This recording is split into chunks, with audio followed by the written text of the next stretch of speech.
Sejam todos bem-vindos ao Meditando nas Escrituras. E o objetivo do canal, de fato, é esse: meditar nas Escrituras, aprender a palavra do Senhor.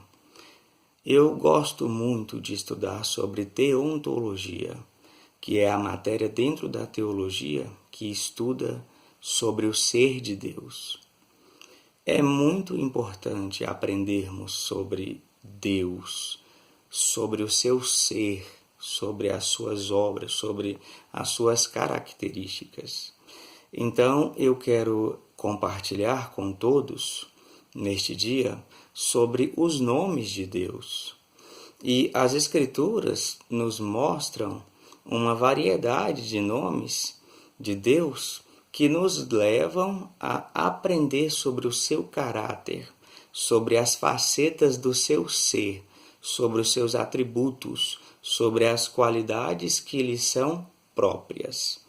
A verdade é que quando abordamos a Bíblia, podemos aprender muito sobre uma pessoa apenas examinando os nomes que lhe são atribuídos.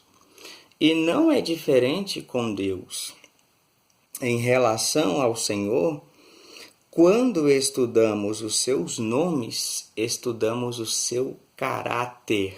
Quando aprendemos sobre os nomes de Deus, aprendemos sobre as facetas do seu ser, sobre as suas qualidades. Então, iremos examinar aqui, de maneira breve, alguns nomes do Senhor, porque o objetivo do canal é transmitir as Escrituras através de vídeos curtos para não se tornar cansativo para aquele que ouve. Então, vamos lá. Quais são os nomes que as Escrituras dão a Deus? Quais são os nomes que a palavra atribui a Deus? Os principais nomes de Deus que vemos são Elohim, El, Adonai e Jeová ou Iavé, que é a pronúncia mais correta. Então, iremos verificar em primeiro lugar o significado do nome Elohim. Elohim é o primeiro nome de Deus que aparece na Escritura, em Gênesis capítulo 1, versículo 1. No princípio, Deus criou os céus e a terra, ou seja, Bereshit, no princípio, o nome de Gênesis. No começo, Elohim criou os céus e a terra. A expressão os céus e a terra no hebraico significa o universo inteiro. Então, no princípio, Elohim criou todo o universo. É interessante a gente observar que o nome Elohim, ele indica a força de Deus, o seu poder criador, porque quando ele aparece pela primeira vez, nós vemos Deus criando todo o universo. Em segundo lugar, o segundo nome que observamos de Deus nas Escrituras é o nome El. E todos os nomes que aprendemos, na Bíblia que tem El, significa que esse nome de alguma maneira se refere a Deus, exalta a Deus, engrandece ao Senhor. Então iremos verificar quatro nomes que são derivados do nome El. O primeiro deles, El Roi, que significa o Deus que me vê. E esse nome apareceu no contexto da vida de Agar, que era a serva de Sara, quando ela teve relações com Abrão, que ainda não era Abraão, e quando ela ficou grávida, Sara ficou enfurecida e a expulsou. E ela foi para o deserto com seu filho Ismael, e chegando ali ficou desesperada, sem alimento, sem água. E foi então que o anjo do Senhor apareceu a ela, disse o que aconteceria com o seu filho, que ele também seria uma grande nação, que ele não seria esquecido. Então ela disse da seguinte maneira, que ela não escapou das vistas do Senhor.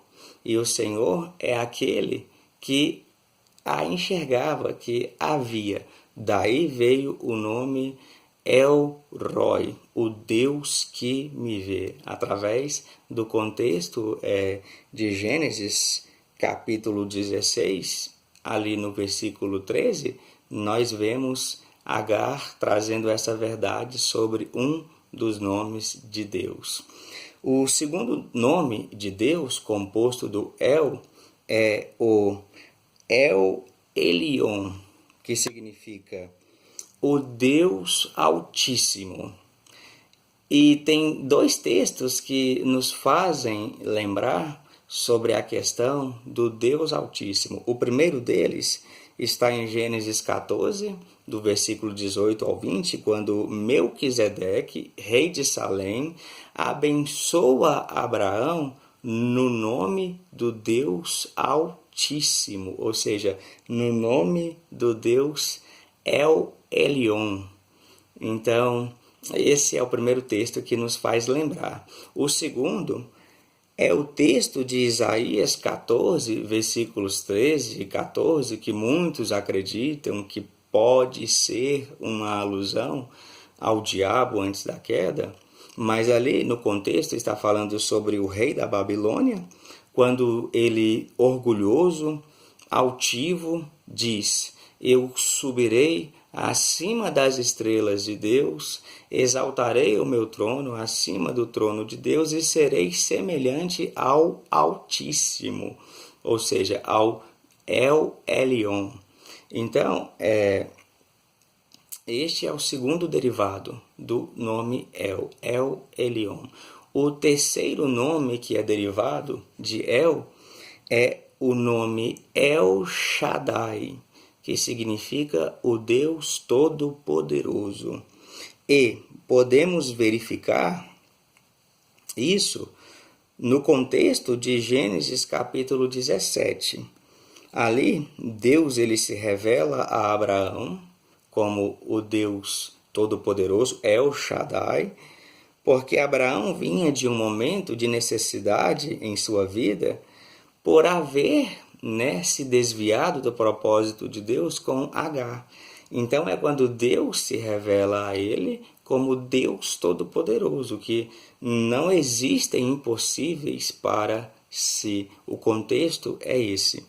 O quarto nome que deriva de El é o nome El Olam, que significa o Deus Eterno. E a gente pode verificar o contexto deste nome em Isaías 40, do versículo 28 ao 31, quando Isaías está se referindo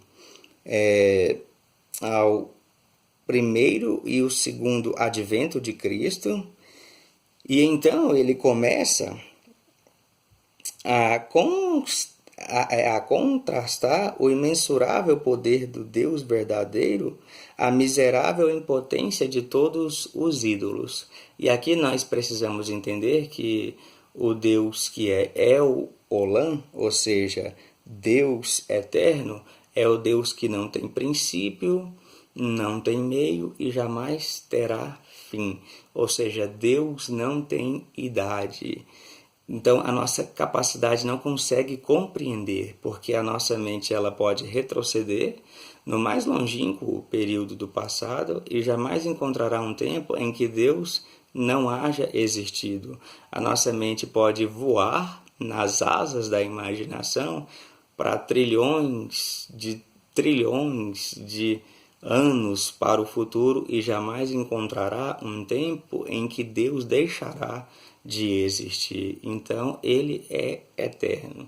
Então, verificamos o primeiro nome de Deus que aparece nas Escrituras, Elohim, que tem a ver com o Deus Criador, o ser superior.